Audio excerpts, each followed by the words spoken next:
हाय दोस्तों, एक बहुत ही डिसअपॉइंटिंग पहले सेशन के बाद इंडिया ने किया जबरदस्त कमबैक। यशस्वी जायसवाल और विराट कोहली ने दिखाया जबरदस्त फाइट और उन लोगों ने दृढ़ता के साथ खेला और 102 रन की पार्टनरशिप बना दोनों के बीच में, जो खूबसूरत था, देखने लायक था। और क्या खेला यशस्वी जायसवाल ने आज। पर बस जब दिन खत्म होने को आ ही रहा था तब एक रन आउट ने आज तोड़ दिया करोड़ों हिंदुस्तानी दिल। मैं हूं सिद्धार्थ, आप देख रहे हो गली क्रिकेटर। और दोस्तों, प्लीज़ सब्सक्राइब करना मत भूलना और बेल आइकन को दबा के नोटिफिकेशन ऑन करना। आपको मेरा कंटेंट अच्छा लगे तो प्लीज़ लाइक ज़रूर देना और आपका फीडबैक कमेंट सेक्शन में ज़रूर लिखना। चलिए शुरू करते हैं।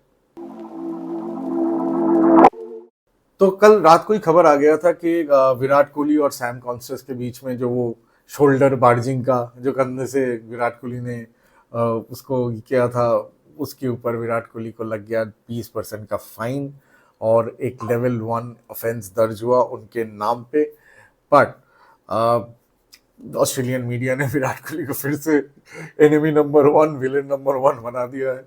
तो ऐसे माहौल में दिन का खेल चालू हुआ और आज सुबह के पहले सेशन में इंडिया बहुत बहुत बहुत हताश किया। और आज का दिन जो था, आज का पहला सेशन जो था, वो पूरी तरीके से इंडियन बॉलिंग को एक्सपोज कर दिया। हम बहुत बुरी तरीके से मोहम्मद शामी को मिस कर रहे हैं, वो आज से ज़्यादा कभी और समझ नहीं आया। क्योंकि एक जसप्रीत बुमराह अपने कंधे पे लेके इंडियन बॉलिंग को अब तक चलते आए इस सीरीज में। और एकदम आप देखो तो खुद अकेले के बल पे जसप्रीत बुमराह ने इंडिया को इस टेस्ट मैच में, इस टेस्ट सीरीज में जिंदा रखा है अब तक।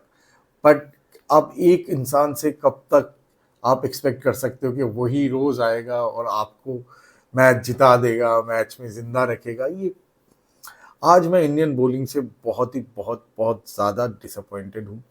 बिकॉज आज जो उन लोगों ने बॉलिंग किया सुबह, वो बहुत ही मायूस कर दिया है मुझे। एक तो सुबह शुरू ही हुआ मोहम्मद सिराज के ओवर से जिसमें 8 रन चले गए। और इंडिया का फील्डिंग भी आज पहले सेशन में बहुत ही बहुत ही वीक था एकदम। वो बात नहीं दिखी आज। आज प्लेयर्स टायर्ड दिखे, बॉलर्स टायर्ड दिखे। बट जो मैंने पहले भी बात कर चुका था प्रीव्यू में कि मुझे लगा था कि खर्शीद राणा इस ग्राउंड के लिए, इस विकेट के लिए एक अच्छा बॉलर होते, क्योंकि उनमें पेस है। और बाकी जो इंडियन बॉलर्स है, एक जसप्रीत बुमराह को छोड़ दो तो बाकी दोनों जन, हाँ मोहम्मद सिराज में भी पेस है, वो जब जोर लगाते हैं तो मिड 140s तक जा सकता है, बट कंसिस्टेंट पेस वैसे नहीं है। और मोहम्मद सिराज एक बहुत अच्छा नंबर 3 बॉलर है, वो अभी तक नंबर 1-2 बॉलर नहीं बन पाए हैं। और आकाशदीप की बात आती है, आकाशदीप में जो सबसे बड़ी कमी है वो है, एक तो उनमें पेस नहीं है और दूसरा वो विकेट नहीं लेते, उनमें वो विकेट लेने की नैक ही नहीं है। वो जो है एक चीज़, उसका क्या कर सकते हो आप। ब्रिस्बेन में वो फिर भी काफ़ी ठीक ठाक बॉलिंग किए थे, पर ये पहले इनिंग्स के जो उनकी बॉलिंग एफर्ट है उसमें, उससे मैं बहुत ज़्यादा डिसअपॉइंटेड हूँ। और आज स्पेशली आज सुबह याद रखिएगा, बॉल काफ़ी नया था, 4-5 ओवर ही ओल्ड था। और हम लोगों के लिए ज़रूरी था कि 50-60 रन के अंदर ऑस्ट्रेलिया की इनिंग्स को ख़त्म कर दिया जाए, ताकि ऑस्ट्रेलिया को 360-70 रन में बांध दे, उससे ज़्यादा ना जाने दे। पर ऑस्ट्रेलिया ने आज 160-70 रन ऐड कर दिए। और स्टीवन स्मिथ ने बहुत ही गजब इनिंग्स खेला, उन्होंने 140 रन बनाए और वो लग नहीं रहा था कि वो आउट होंगे। और ये इंडिया के लिए बहुत बुरा खबर है, क्योंकि स्टीवन स्मिथ अभी प्रॉपर लीग फॉर्म में वापस आ चुके हैं। और इवेंचुअली जब वो आउट भी हुए तो वो आगे आके मारने गए थे, तो बॉलर के बॉडी पे लगा, फिर ऐसे ही रोल करके आके विकेट में लग गया। आकाशदीप को विकेट में लगा और वो विकेट में उनका काउंट नहीं करता हूँ। क्योंकि आज मैं इंडियन बॉलर से, स्पेशली आकाशदीप और मोहम्मद सिराज से बहुत डिसअपॉइंटेड हूँ। बिकॉज ये ऐसे बॉलिंग करके नहीं चल पाएगा। जसप्रीत बुमराह को कुछ तो सपोर्ट देना पड़ेगा। उनको थोड़ा बहुत जो सपोर्ट मिला वो स्पिनर से मिला, रविंद्र जडेजा से मिला। पर आज का सुबह का बॉलिंग एफर्ट बहुत ही डिसअपॉइंटिंग था और उतना ही डिसअपॉइंटिंग था आज के सुबह का फील्डिंग एफर्ट। और मुझे सबसे ज़्यादा जो डिसअपॉइंटिंग चीज़ लगा, चलिए स्टीवन स्मिथ बहुत महान खिलाड़ी है और ऑलरेडी जम गए थे, पर पैट कमिंस 49 रन बना दी और उन दोनों का जो साझेदारी बना, वो वहाँ पे इंडिया के हाथ से गेम निकलता हुआ नजर आया। फिर रविंद्र जडेजा ने पैट कमिंस को आउट किया और फिर जसप्रीत बुमराह ने नेथन लायन को, लास्ट विकेट थे, वो आउट किया। रविंद्र जडेजा ने बीच में मिचेल स्टार्क को भी आउट किया था। बट आज का सुबह का सेशन बहुत ही हताशा भरा था। और उसके बाद 474 रन की जो टारगेट थी वो बहुत ही पहाड़ जैसा ऊंचा टारगेट है, पर इंडिया बैट करने आया और रोहित शर्मा ओपन किए यशस्वी जायसवाल के साथ। अब रोहित शर्मा पहले भी कह चुके थे कि ऊपर ही बैट करेंगे, पर ये क्वेश्चन था कि 1-2 पे बैट करे या 3 पे, तो वो ओपन करने आए। रोहित शर्मा का बुरा फॉर्म अभी भी कंटिन्यू कर रहा है। जिस तरीके से वो आज आउट हुए, वो उस उससे ही पता चलता है कि वो एकदम फॉर्म में नहीं है। क्योंकि इन फॉर्म रोहित शर्मा अगर पुल शॉट खेलने जाते तो या तो प्रॉपर पुल शॉट खेलते हैं या नहीं तो जाने देते उस बॉल को, क्योंकि पैट कमिंस का बॉल था, शॉर्ट ऑफ लेंथ था, बॉल गिर के थोड़ा और आउट हुआ तो इसके लिए और बाहर आया तो उनके बैट के एकदम टू एंड वाला हिस्से में लगा। बट वो जैसे हाफ पुल टाइप का जो एक शॉट वो खेलते हैं, बट जब वो फॉर्म में रहता है यही शॉट का खेलने का जो उनका सेंस है वो कुछ अलग ही होता है। ये बॉल पे या तो वो एकदम प्रॉपर तरीके से पुल शॉट खेलते या नहीं तो छोड़ देते या डिफेंड करते। जस्ट उनका जो फॉर्म में नहीं होना है वो बहुत इजीली पता चलता है आज की इनिंग्स देख के। तो इसके बाद आए के एल राहुल बहुत अच्छा खेले। यशस्वी जायसवाल और के एल राहुल दोनों बहुत बढ़िया खेल रहे थे और उनके बीच में एक छोटा साझेदारी डेवलप हुआ। उसके बाद के एल राहुल को मिला एक ऑलमोस्ट जो होता है ना कि असंभव, इस बॉल पर आप खेल जाओ टाइप का बॉल, एकदम जिसे इंग्लिश में कहते हैं जैफा। एकदम बॉल एंगल के साथ आया और आके स्ट्रेट इन हुआ और ब्रिलियंट बॉल था पैट कमिंस का। और ये ठीक टी ब्रेक के जस्ट पहले हुआ और के एल राहुल का ऑफ स्टंप को लग के बॉल निकल गया। के एल राहुल तब तक बहुत बढ़िया खेल रहे थे। इसके बाद टी हो गया। टी के बाद विराट कोहली, यशस्वी जायसवाल बैट करने आए और उन लोगों ने बहुत गजब खेला। जो उन लोगों ने जो दृढ़ता दिखाया, जो अनुशासन दिखाया। आज विराट कोहली एंड में जो जैसे आउट हुए उससे डिसअपॉइंटेड होंगे, हम सब डिसअपॉइंटेड है।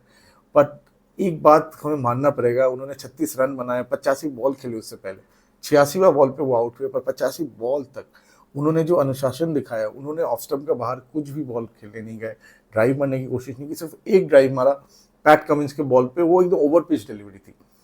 वो बॉल पे उन्होंने वो देखने लायक कवर ड्राइव था, पर अदरवाइज वो पूरे दिन में जब तक बैट कर रहे थे उन्होंने बहुत अनुशासन दिखाया, दृढ़ता दिखाई। बॉल बाहर, ऑफ स्टंप के बाहर बॉल्स को नहीं खेले, कवर ड्राइव मारने की कोशिश नहीं किए। ऑस्ट्रेलिया ने सब दम झोंक दिया विराट कोहली को आउट करने के लिए। शॉर्ट बॉल किया गया, एक दो बहुत अच्छे पुल शॉट्स खेले।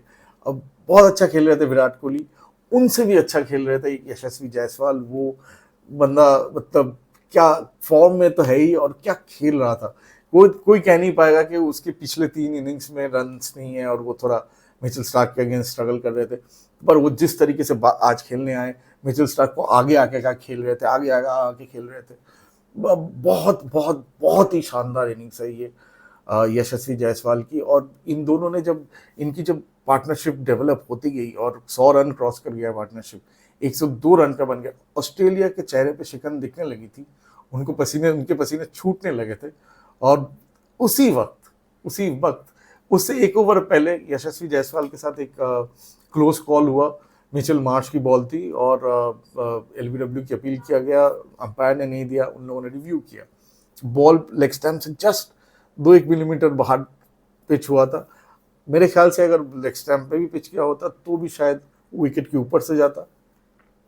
पर शायद उसको क्लोज कॉल ने उनकी कंसंट्रेशन को या उनके प्लान को थोड़ा हिलाया या जो भी होगा। यशस्वी जायसवाल 82 रन पे खेल रहे थे, 82 रन पे बहुत बढ़िया खेल रहे थे। और वहाँ पे एकदम कहीं से मतलब अचानक एक बॉल वो खेले डायरेक्टली और काफ़ी ठीक ठाक तेजी से मारे थे बॉल, गति अच्छी थी बॉल की। बॉल गया मिड ऑन पे पैट कमिंस के पास और वो दौड़ने लग गए। अब ये उनका कॉल जरूर था, पर जब वो मारे और मार के दौड़ने लगे, विराट कोहली पीछे ही देख रहे थे, ठीक है, और विराट कोहली भागे ही नहीं और तब तक यशस्वी ऑलमोस्ट पहुंच चुके थे। सिंपल रनआउट था। ये कॉल जरूर यशस्वी का था, पर मुझे नहीं लगता विराट यहाँ पे बहुत गलत थे, क्योंकि वो रन अगर होता भी तो बहुत ज़्यादा टाइट रन होता, जो ऐसे सिचुएशन में इस वक्त में जिसकी कोई ज़रूरत नहीं थी। वो एक मिस जजमेंट हो गया। वो एक होता है ना क्रिकेट में, ऐसे क्षण जो होते हैं वो कभी कभार पूरा क्रिकेट मैच का हुलिया बदल देता है। मैं उम्मीद करता हूँ ये इंडिया के लिए वैसा ना करे ये क्षण, बट हाँ, इसके बाद एक मिनी कोलैप्स हुआ, यशस्वी आउट हो गया, फिर नाइट वॉचमैन बन के आकाशदीप आए बैट करने, और इस मैच में उन्होंने बॉल के साथ जैसे डिसअपॉइंट किया था वैसे ही उन्होंने बैट के साथ भी डिसअपॉइंट किया। पर विराट कोहली खुद इसके बाद ज़्यादा देर नहीं रहे, 36 रन पे खेल रहे थे, और अब तक वो जो सारे बॉल ऑफ स्टंप के बाहर छोड़ते आए थे, ड्राइव नहीं किया कर रहे थे। स्कॉट बोलन का बॉल था, छठवां सातवां स्टंप पे रहा होगा बॉल, और विराट कोहली वो ड्राइव मारने गए और एज हुआ एलेक्स कैरी के पास कैच। इसके बाद आए ऋषभ पंत, बट आकाशदीप ज़्यादा देर नहीं टिके, स्कॉट बोलन का ही बॉल उनका इनसाइड एज लगा, थाई पैड पे लग के नेथन लायन ने अच्छा कैच लिया। फिर आए रविंद्र जडेजा, और कुछ ही मिनट्स बाकी थे, और ये बहुत टेंस सिचुएशन था। इस दौरान सैम कॉन्स्टेंस जो पूरा दिन क्राउड के साथ मस्ती कर रहा था और मज़े ले रहा है, 19 साल का लौंडा, अब तो सक्सेस मिला है उसको। तो वो ठीक लास्ट बॉल के पहले आके, जैसे मोहम्मद सिराज सीरीज में कई बार कर चुके हैं, वो आके अपना वो बेल्स उठाए और उसको बदले और वो सब किए थे। पर जो लास्ट बॉल था वो रविंद्र जडेजा ने बहुत खूबसूरती से फ्लिक किया और बाउंड्री हुआ। पर वो लास्ट के जो फ्यू मिनट्स थे, वो जो कुछ मिनट्स थे, वो बहुत टेंस मिनट्स थे इंडियन बैटर्स के लिए। पर ऋषभ पंत और जडेजा खेल गए, वो लोग दोनों ही नाबाद है। ऋषभ पंत 6 रन बना के और जडेजा 4 रन बना के नाबाद है। वो लोग कल आएंगे, बैटिंग शुरू करेंगे। देखिए, मैं कल भी कहा था, मैं आज भी कहूँगा, इस विकेट में कोई भी ऐसी कोई राक्षस नहीं है इस विकेट के अंदर। यहाँ पे ये विकेट कुछ ज़्यादा नहीं कर रहा है। इस विकेट को अगर आप पहला जो न्यू बॉल का स्पेल है वो एक बार निकल जाए, जो निकल चुका है, उसके बाद ये बहुत अच्छा विकेट है बैट करने के लिए। अगर हमारे बैट्समैन अपने आप को अप्लाई करते, थोड़ा अनुशासन दिखाते, दृढ़ता दिखाते और खुल के खेलते हैं, तो इस विकेट पे बहुत रन है। ऋषभ पंत ने इस सीरीज में अभी तक बड़े रन नहीं बनाए, तो ऋषभ पंत ड्यू है। रविंद्र जडेजा पिछले मैच में बहुत ही अच्छा खेले थे, वो सेंचुरी डिजर्व करते थे।